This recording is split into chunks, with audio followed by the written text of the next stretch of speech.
আসসালামু আলাইকুম প্রিয় জব ক্যান্ডিডেটস। আজকে আমরা বিভূতিভূষণ বন্দ্যোপাধ্যায় নিয়ে আলোচনা করব। বাংলা সাহিত্যের নবম দশম শ্রেণীর বই থেকে আম আটির ভেপু, এটি লিখেছেন বিভূতিভূষণ বন্দ্যোপাধ্যায়।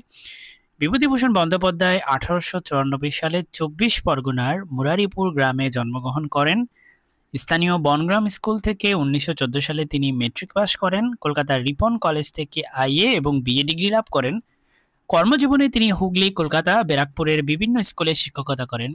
প্রাকৃতিক সৌন্দর্য ও গ্রাম বাংলার সাধারণ মানুষের সহজ সরল জীবনযাপনের অসাধারণ এক আলেখ্য নির্মাণ করে তিনি বাংলা কথা সাহিত্যে অমর হয়ে আছেন। প্রকৃতি এবং মানুষের জীবনের অভিন্ন সম্পর্কে চিরায়ত তাৎপর্যে তার কথা সাহিত্য মহিমান্বিত। বিভূতিভূষণ বন্দ্যোপাধ্যায়ের উল্লেখযোগ্য উপন্যাস হল পথের পাঁচালী, অপরাজিত, আরণ্যক, ইছামতি, দৃষ্টি, প্রদীপ। গল্পগ্রন্থ মেঘমল্লার মৌরিফুল, যাত্রা বদল। 1950 সালের 1 সেপ্টেম্বর তিনি মৃত্যুবরণ করেন।